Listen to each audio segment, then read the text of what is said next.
बच्चों, आज आपका अभिव्यक्ति और माध्यम से जुड़ा हुआ चैप्टर है। इसमें से खास चीज़ें हैं जिसको आपको पढ़ करके एग्ज़ाम देने जाना होगा।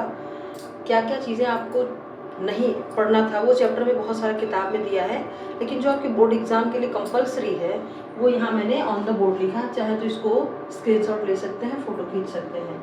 अभिव्यक्ति और माध्यम ये आपकी किताब का नाम है। इसमें से नए और अप्रत्याशित लेखन आपको पढ़ कर जाना है। मैं बता दूंगी अभी कि नए और अप्रत्याशित लेखन का मतलब क्या है और कौन कौन से ऐसे लेखन हैं जो टॉपिक वाइज आपको, मैं सिर्फ टॉपिक बताऊंगी, बाकी लिखना आपको है। इसके बाद चैप्टर पढ़ना होगा प्रमुख जनसंचार माध्यम। ये जनसंचार माध्यम के बहुत सारे प्रकार हैं, इसके बारे में आपको थोड़ा बहुत जानना होगा। पत्रकारीय और विशेष लेखन क्या है, इसके बारे में भी आपको पढ़ना है। पत्रकारीय विशेष लेखन। फिर कहानी का नाट्य रूपांतरण, जिसे किसी भी कहानी का हम नाटक के रूप में परिवर्तन कैसे करते हैं। क्या कोई कहानी नाट्य के रूप में जब परिवर्तित होती है तो उसमें क्या क्या चीज़ें जरूरी होती हैं। पात्र, संवाद, भाषा शैली, बहुत सारी चीज़ें होती है ना, तो इसके बारे में मैं थोड़ा सा एक्सप्लेन करूँगी। और रचनात्मक लेखन, जो कि आपको टॉपिक दिया रहेगा और आपको सोच समझ करके अपने से बनाकर लिखना होगा। तो कुछ इसके उद्देश्य और कुछ चीज़ें जो खास है वो मैं आपको बताते चलूँ। रचनात्मक लेखन का जो उद्देश्य है वो है आपके मानवीय मूल्यों का प्रसार करना, समझना और जीवन की सार्थकता की पहचान करना। साथ ही साथ आपको लेखन की क्या प्रक्रिया है, आपका लेखन कौशल कैसा है, इसके बारे में जानना। आपके मौलिक विचारों की अभिव्यक्ति कैसी है, इसके बारे में भी वो अभिव्यक्ति विकसित करना। ठीक है, ये आपके रचनात्मक लेखन का उद्देश्य है। तो बच्चों, आपको कलम चलाने का थोड़ा अभ्यास करना चाहिए। ठीक है, जैसा कि इसमें आया नए और अप्रत्याशित लेखन। अप्रत्याशित का मतलब जिसकी आशा न की गई, यानी आपको ऐसा टॉपिक दिया जाएगा जिसके बारे में आप सोचे ही नहीं होंगे, लेकिन उसके बारे में आपको लिखना होगा कम से कम 120 या 150 शब्दों में। तो वास्तव में ये जो बातें हैं ये कहना तो बड़ा आसान है, लेकिन जब आप कलम लेकर लिखना शुरू करते हैं तो अधिकतम 20 शब्द आते आते आपके पास शब्दों की कमी हो जाती है और आप पूरी रचना कंप्लीट नहीं कर पाते हैं। तो ये मुश्किल आपकी कैसे हल होने वाली है। तो आप अपने जेहन में उस चीज़ का दृश्य अवलोकन करिए कि वो दृश्य कैसा था। दूसरी बात, अपने विचारों में उनसे जुड़ी हुई वातावरण की बातें रखिए। तीसरी बात कि अपने मन में वो तस्वीर और उस वातावरण को जीवंत बनाए रखिए, तो आपको शब्द मिल जाएंगे लिखने के लिए। ठीक है, और फिर आप उनको सारे दृश्यों को एक साथ व्यवस्थित करके क्रमबद्ध तरीके से लिख दीजिए, तभी वो लेख की शक्ल पाएगा और रचनात्मक लेखन बन जाएगा। बच्चों, आप अगर रटते हैं तो ये रटी हुई बातें आपको आत्मनिर्भर बनने नहीं देंगी। ये रटने की कोई ज़रूरत नहीं है, रटने का कोई विषय नहीं है, क्योंकि रटना बुरी आदत है। अभी मैं आपको चैप्टर में बताऊंगी कि रटंत यानी बुरी लत इसको कहा गया है। इसका अभ्यास अगर आप लिखने का करते हैं तो वो आपकी आदत में शामिल नहीं होगा, यानी आपको रटने की आवश्यकता नहीं पड़ेगी। दूसरी बात है कि आप मौलिक लेखन का प्रयास बार बार करते रहिए, तभी आप जाकर के अपनी सामग्रियों के आधार पे अप्रत्याशित लेखन लिख पाएंगे। ठीक है बच्चों, मौलिक लेखन के लिए आप स्वतंत्र होते हैं, आपका रचनात्मक कौशल बढ़ जाता है। मैं 2-3 टॉपिक आपको बताते चलती हूँ, जैसे लोकतंत्र में मीडिया की भूमिका क्या होती है, ये आपके टॉपिक में आते हैं। लोकतंत्र में मीडिया की भूमिका, हवाई जहाज के बिना दुनिया, बारिश में बिन छतरी, डिजिटल युग और मैं, ये सब टॉपिक हैं। उच्च शिक्षा के लिए छात्रों का विदेश में पलायन, परीक्षा तनाव के कारण और इसको रोकने का उपाय, दिया और तूफान, मानव जीवन का सत्य, OTT पर्दा, मनोरंजन की नई परिभाषा, झरोखे से बाहर, आज़ादी का अमृत महोत्सव, स्वर्णिम 75 साल, घर के कबाड़ घर में रखा पुराना टीवी, जीवन में सदाचार का महत्व, सौर ऊर्जा का अक्षय स्रोत, और 2024 में खास तौर से पूछा गया रेल की खिड़की के बाहर का दृश्य, और एक बताया मैंने सौर ऊर्जा का अक्षय स्रोत। तो ये आप जरूर देख लीजिए। ऐसे बहुत सारे हैं जो कि इम्पोर्टेंट भी हैं और आपको पढ़ना ज़रूरी भी है। ये आपको तत्काल दिया जाता है, बार बार आपके दिमाग में आएगा और आप उससे जुड़ा हुआ शब्द बनाकर लिख सकते हैं। बच्चों, हम आपके अगले नए और अप्रत्याशित लेखन के बाद पहुँचते हैं जनसंचार माध्यम, पत्रकारीय लेखन, विशेष लेखन में, और कहानी का नाट्य रूपांतरण। इस सब का थोड़ा थोड़ा मतलब बताते चलती हूँ। देखिए, पत्र पत्रिकाओं के जो लेखन है उसमें जो प्रसारण की संरचना है उसके आधारभूत क्या क्या तत्व होते हैं, उनसे इस चैप्टर में आपको परिचित कराने की कोशिश की गई है। जनसंचार के जो विभिन्न माध्यम हैं उनकी अलग अलग शैलियाँ हैं, उनसे भी आपको परिचित कराया गया है। विशेष लेखन शैली में भाषिक कौशल कैसा है उसमें आपको निपुण बनाने की कौशल को विकसित करने की कोशिश की गई है। कहानी और नाटक की विविधता और समानता दोनों को समझाया गया है। कहानी को नाटक में रूपांतरित करने की जो कला है उसको विकसित करने की बात भी बताई गई है, यानी इन सब का उद्देश्य मैं बता रही हूँ। फिर रेडियो नाटक की जो संरचना है और जो उसके आधारभूत तत्वों का ज्ञान है उससे भी आपको परिचित कराया गया है। साहित्यिक विधा में ज्ञानवर्धन करना और अप्रत्याशित लेखन लिख करके लेखन में निपुण हो जाना, यह भी इसका मुख्य उद्देश्य है। साथ ही साथ आपके शब्द भंडार में वृद्धि हो जाएगी, आपका भाषिक कौशल बढ़िया हो जाएगा। इन सबके साथ साथ हम आपको ये भी बताते चले कि जो जनसंचार माध्यम है, ठीक है, पूरा एक बार मैं आपको पैराग्राफ की तरह से छोटा करके समझाने की कोशिश करती हूँ, फिर आपको 2-3 प्रश्न के साथ बता दूंगी। जब जनसंचार किसी तकनीकी और यांत्रिक माध्यम के जरिए समाज में शुरू होता है, विशाल वर्ग से संवाद करने लगता है, तो उसको हम क्या कहते हैं? जनसंचार कहते हैं। किसी भी सूचना को या घटित घटना को विभिन्न माध्यम के जरिए पाठकों या श्रोताओं के पास या दर्शकों के पास जब हम भेजते हैं तो उसे हम जनसंचार ही कहते हैं। इस प्रक्रिया को संपन्न करने में हमारे पास कभी उपकरण लगते हैं, कभी पात्र लगते हैं और इसके अलग अलग तरीके होते हैं। कभी अखबार में, कभी पत्र पत्रिकाओं में, कभी टेलीविज़न पे, कभी रेडियो पे, इन सभी सूचनाओं को हम एकत्र करके जन को यानी लोगों को सुनाने का प्रयास करते हैं, दिखाने का या बताने का प्रयास करते हैं, तो इसे हम जनसंचार ही कहते हैं। ये सब एक अलग कला है, क्योंकि समाचार लिखना और फिर उसे प्रसारित करना ये एक अलग कला होती है। चूँकि इनका माध्यम अलग अलग है इसलिए उनकी ज़रूरतें भी अलग अलग हैं, इसलिए विभिन्न माध्यमों में जो लिखने की अलग अलग शैलियाँ हैं उनसे परिचित होना हमें ज़रूरी है। तो हम एक बार ना कहानी देख लेते हैं, कहानियों का लेखन कैसा होता है या विशेष लेखन कैसा होता है। तो कहानियों में भावबोध की भंगिमा होती है, भावबोध के बिना कहानियाँ प्रस्तुत नहीं होती हैं। साथ ही साथ जब उसका हम नाट्य रूपांतरण करते हैं यानी मुद्रा के साथ जब उसको दिखाने का प्रयास करते हैं तो विभिन्न प्रकार से घटना, कथा या कहानी को कहने की या प्रस्तुत करने की जो शैली है उसका जब रूपांतरण करते हैं यानी बदलना चाहते हैं तो हमें पात्रों की आवश्यकता पड़ती है। यानी जब कोई कहानी हम नाटक के रूप में प्रस्तुत करेंगे तो हमें पात्र चाहिए, संवाद चाहिए, भाषा अच्छी चाहिए। तो कह रहे हैं कि वर्तमान समय में जो कहानी का नाटक में और कहानी और नाटक का फिल्मों में जो रूपांतरण होता है यह एक अनूठा और बहुत ही तेजी से चलने वाला प्रचलन हो गया है।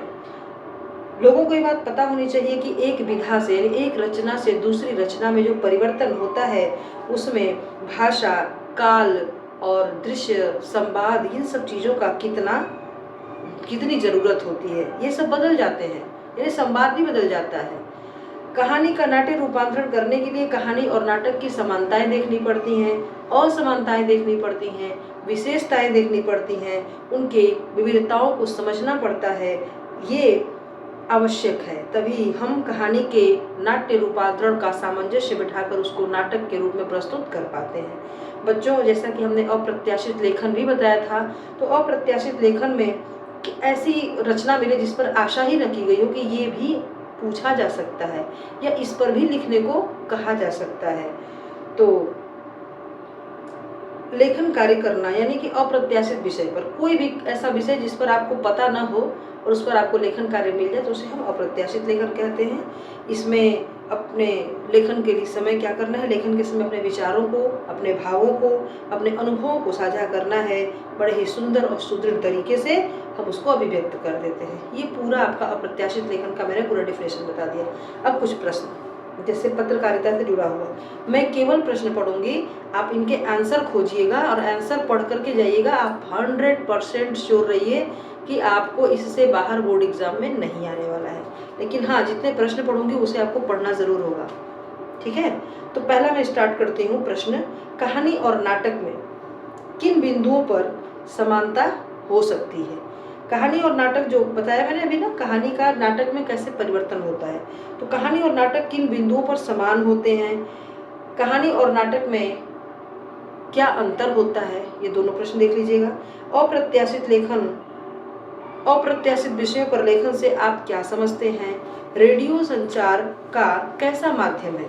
रेडियो जो है वो संचार का कैसा माध्यम है, इसकी कोई दो सीमाएं बताइए। फ्रीलांसर पत्रकार कौन होता है? नए और अप्रत्याशित लेखन के कोई दो लाभ बताइए। कहानी के नाट्य रूपांतरण में संवादों के महत्व पर टिप्पणी बताइए। नाटक में जब उसको बदल देते हैं तो उस पर कोई टिप्पणी भी होती है, आलोचनाएं होती है ना। अगर आपको नहीं समझ आता तो इसका आंसर भी समझा दूं। कहानी की तरह ही नाटक भी होता है और दोनों में जो विकास का क्रम होता है वो क्या है? घटनाक्रम। कहानी में भी घटना, नाटक में भी घटना। और कहानी का जब हम नाटक रूपांतरण करते हैं तो दृश्य भी दिखाना पड़ता है। दृश्य दिखाएंगे तो संवाद भी बोलना पड़ेगा, तो संवाद भी चाहिए। ये संवाद हमारे छोटे होने चाहिए, पात्र के अनुकूल होने चाहिए, प्रसंग के अनुकूल होने चाहिए, सामान्य बोलचाल की भाषा में लिखे जाने चाहिए। ऐसा ना हो कि जो हम बोल रहे हैं वो भाषा इतनी कठिन हो कि सामने वाले को समझ में ना आए, तो नाटक देखने में आपको अच्छा ही नहीं लगेगा।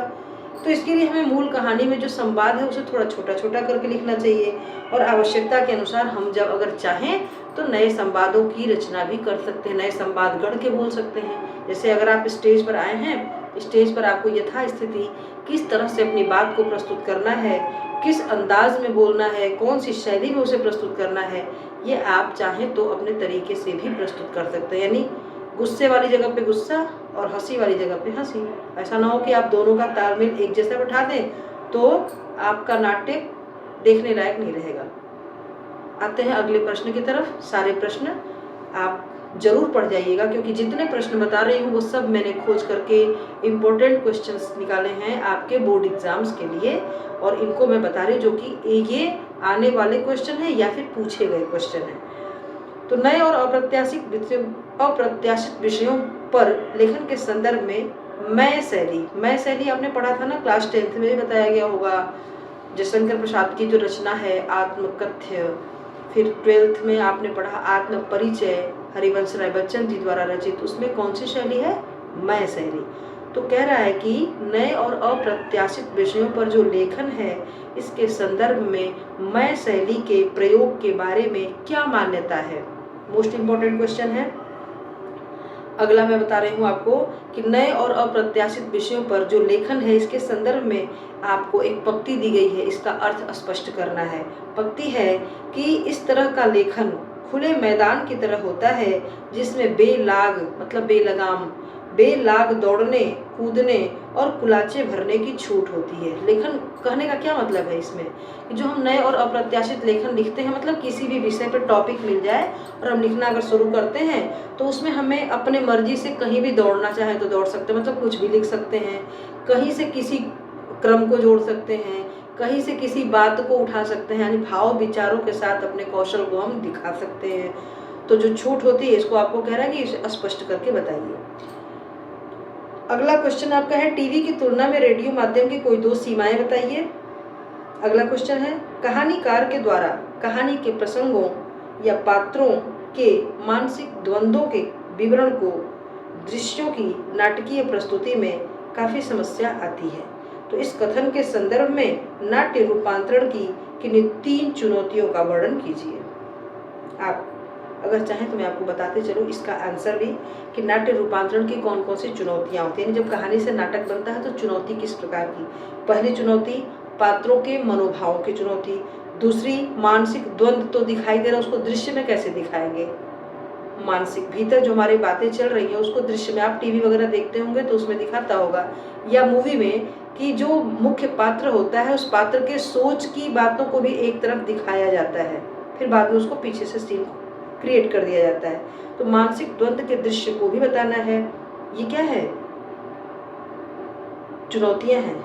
फिर पात्रों के सोच की प्रस्तुतिकरण को, पात्र क्या सोच रहा है उसकी प्रस्तुतिकरण भी दिखानी है, सोचने के बारे में भी। जैसे उदाहरण के लिए आपको मुंशी प्रेमचंद की कहानी ईदगाह, उसमें हामिद जब ये द्वंद्व करता है, बाय द वे अगर आप ईदगाह नाटक दिखाना चाहते हैं, कहानी को नाटक के रूप में प्रस्तुत करना चाहते हैं, तो उसमें जब हामिद सोचता है कि क्या खरीदें क्या ना खरीदें, चिमटा लें कि ना लें क्योंकि मेरे पास तो 3 पैसे हैं, तो इसे आप कैसे दर्शाएंगे, है ना? ये बहुत ही चुनौतीपूर्ण होता है नाटक का। अगले क्वेश्चन की तरफ बढ़ते हुए, रेडियो श्रव्य माध्यम है। क्या श्रव्य का मतलब सुनना। रेडियो को हम देखते नहीं है, सुनते हैं। रेडियो में कुछ दिखाया नहीं जाता, केवल सुनाया जाता है, इसीलिए वह क्या है, श्रव्य माध्यम। और टीवी दृश्य श्रव्य माध्यम। तो रेडियो श्रव्य माध्यम है, यह ध्वनि के माध्यम से ही संप्रेषण करता है, इसलिए नाटक में ध्वनि संकेतों का विशिष्ट महत्व है। तो रेडियो नाटक में जो ध्वनि संकेतों की महत्ता है उसको स्पष्ट करते हुए कोई 3 बिंदु लिखिए जिसमें उसकी स्पष्टता समझ में आ जाए। आते हैं अगले क्वेश्चन की तरफ, जो कि मैंने पहले आपको बताया था कि रटने की ज़रूरत नहीं होती है। अप्रत्याशित लेखन को आप क्या कर सकते हैं, पढ़ करके, सोच करके, समझ करके लिखते हैं। तो क्वेश्चन है कि रटंत और कुटेव, रटंत वाली भाषा को कुटेव कहा जाता है। रटंत या कुटेव को बुरी लत क्यों कहा गया है? नए और अप्रत्याशित लेखन में इस लत से कैसे बचा जा सकता है? अगला क्वेश्चन है, कहानीकार और कहानी में वर्णित मानसिक द्वंद्व को नाटक में किस प्रकार रूपांतरित किया जा सकता है? एक पाठ से जुड़ा हुआ प्रश्न है। लक्ष्मण मूर्छा और राम का विलाप जो प्रसंग है जिसमें रावण और कुंभकर्ण का संवाद है, अगर उसे आपको 40 शब्दों में लिखना है तो आप कैसे लिखेंगे? नए और अप्रत्याशित लेखन एक चुनौतीपूर्ण कार्य करता है या चुनौतीपूर्ण कार्य लगता है, क्यों? सिनेमा या रंगमंच यानी दृश्य माध्यम और रेडियो नाटक में क्या अंतर है? अगला प्रश्न है, मुद्रित माध्यमों में पढ़ी गई कहानी, मुद्रित माध्यमों में, मुद्रित मतलब जो छपी हुई है, उसमें जो कहानी पढ़ने की बात आती है, कहानी जो हम पाते हैं पढ़ करके, तो उसकी तुलना में दृश्य माध्यम पर देखी गई कहानी लोगों को अधिक देर तक याद क्यों रहती है? यानी कहानी पढ़ करके याद देर तक रहती है या देख करके, दोनों में क्या अंतर है? दोनों को लिखना है। आपकी किताब में एक चैप्टर है कैमरे में बंद अपाहिज। कैमरे में बंद अपाहिज का कह रहा है कि कविता के आधार पर जो शारीरिक चुनौती को झेलने वाला व्यक्ति है और दूरदर्शन के बीच में जो संवाद हुआ है, इन दोनों के दृश्यों को 40 शब्दों में लिखिए। रेडियो नाटक की कहानी पूरी तरह से एक्शन यानी क्रिया प्रधान क्यों नहीं होनी चाहिए? रेडियो नाटक की जो कहानी है उसमें एक्शन दिखा के कुछ हो सकता है, क्योंकि दिखाई तो देता ही नहीं है। तो कह रहा है कि क्यों नहीं होनी चाहिए, इसको आपको लिखना है। रटंत का अभिप्राय क्या है और यह बुरी लत क्यों है? कहानी और नाटक में पाई जाने वाली समानताएं और असमानताएं क्या हैं? रेडियो नाटक का लेखन सिनेमा और रंगमंच के लेखन से थोड़ा भिन्न है, थोड़ा मुश्किल भी है, कैसे? तर्क दीजिए। और अब हम प्रश्नों को शॉर्ट करते हुए बस 3-4 और प्रश्न आपको बताएंगे, जिसमें से बहुत ही जरूरी है डिजिटल माध्यम। तो प्रिंट और मुद्रित माध्यम से आप क्या समझते हैं? 2 विशेषताएं बताइए। अगला प्रश्न आपका है उल्टा पिरामिड शैली, जो कि समाचार में आता है। उल्टा पिरामिड शैली एक चैप्टर में हमने कक्षा में बच्चों आपने पढ़ा होगा, इंट्रो, बॉडी और समापन। समाचार पत्र जो है वो हमेशा उल्टा पिरामिड शैली में लिखा जाता है। तो प्रश्न पूछ रहा है कि उल्टा पिरामिड शैली किस प्रकार के लेखन की बुनियादी शैली होती है? इसके 3 भागों को स्पष्ट कीजिए। अगला कह रहा है कि खेल पत्रकारिता के महत्व को रेखांकित करते हुए बताइए कि खेल पत्रकार में क्या क्या विशेषताएं होनी चाहिए। और 2024 में पूछा गया इम्पोर्टेंट क्वेश्चन, डिजिटल मीडिया के उदय ने, डिजिटल मीडिया यानी जो हम लोग चला रहे हैं उपकरण, तो डिजिटल मीडिया के उदय ने समाचार लेखन की उल्टा पिरामिड शैली के उपयोग को कैसे प्रभावित कर दिया है? इसे आपको लिखना होगा। एक क्वेश्चन मोस्ट इम्पोर्टेंट, आपको श्रोताओं, दर्शकों और पाठकों को बांध कर रखने की दृष्टि से प्रिंट माध्यम, टीवी और रेडियो में से सबसे सशक्त माध्यम कौन सा लगता है? अपने पक्ष में उत्तर दीजिए। और अब समाचार पत्र से कुछ जुड़ा हुआ प्रश्न, समाचार पत्रों में विशेष लेखन से आप क्या समझते हैं? समाचार पत्रों में विशेष लेखन,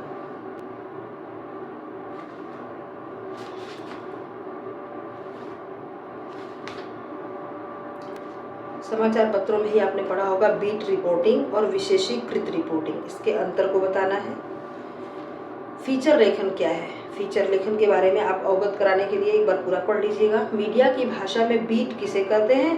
बीट रिपोर्टर बनने के लिए एक पत्रकार में क्या क्या योग्यताएं होनी चाहिए, इसे भी जरूर पढ़ लीजिए। संपादक के नाम पत्र, इस कॉलम से आप क्या समझते हैं और इसमें समाचार पत्रों में इसकी उपयोगिता क्या है। पत्रकारीय लेखन, जैसा कि बोर्ड पे लिखा हुआ है, पत्रकारीय लेखन किसे कहते हैं? पत्रकारों के विभिन्न प्रकारों का विस्तार से उल्लेख कीजिए। यानी पत्रकार कितने प्रकार के होते हैं बच्चों? पहला होता है पूर्णकालिक पत्रकार, अंशकालिक पत्रकार, फ्रीलांसर पत्रकार। इस प्रकार से आप चाहें तो और भी बहुत सारे पत्रकारों के बारे में पढ़ करके लिख सकते हैं। समाचार लेखन की एक विशेष शैली होती है, इस शैली का नाम बताइए और समाचार लेखन की इस शैली को स्पष्ट कीजिए। ठीक है, खास समाचार लेखन की विशेषता जब आप पढ़ेंगे तो पूरा ही पढ़ जाइएगा। विशेष लेखन, जैसा कि मैंने बोर्ड पे लिखा है, विशेष लेखन के दायरे में आजकल किन विषयों को अधिक महत्व मिल रहा है? इसके कोई 2 महत्वपूर्ण कारण बताइए, 2 महत्वपूर्ण क्षेत्र लिखिए। मुद्रित माध्यमों को लिखते समय किन बातों का ध्यान रखना आवश्यक है? और खास बात जो कि 2023 का इम्पोर्टेंट क्वेश्चन है, इंटरनेट तेजी से लोकप्रिय क्यों हो रहा है? किन्हीं इसके कोई कारण स्पष्ट कीजिए। 4 कारण या 5 कारण आपको लिखने होंगे। ठीक है, और विशेष लेखन से प्रश्न मैंने पूछ लिया है। समाचार के इंट्रो और बॉडी से आप क्या समझते हैं? जैसा कि उल्टा पिरामिड में मैंने बता दिया, इंट्रो, बॉडी, समापन। तो कह रहा है कि समाचार के इंट्रो और बॉडी से आप क्या समझते हैं? मीडिया का इनसे कैसा संबंध है और उसको क्या कहा जाता है? इसके भी उत्तर लिखिए। इस प्रकार बच्चों हमने पूरा अभिव्यक्ति और माध्यम, ये इस किताब का पूरा पाठ समाप्त कर दिया। आप चाहें तो इसके खास प्रश्नों को मन लगा करके एक बार पूरा पढ़ लीजिएगा। 100% आपको कोई दिक्कत नहीं होगी, आप परीक्षा अवश्य निकालेंगे। थैंक यू बच्चों।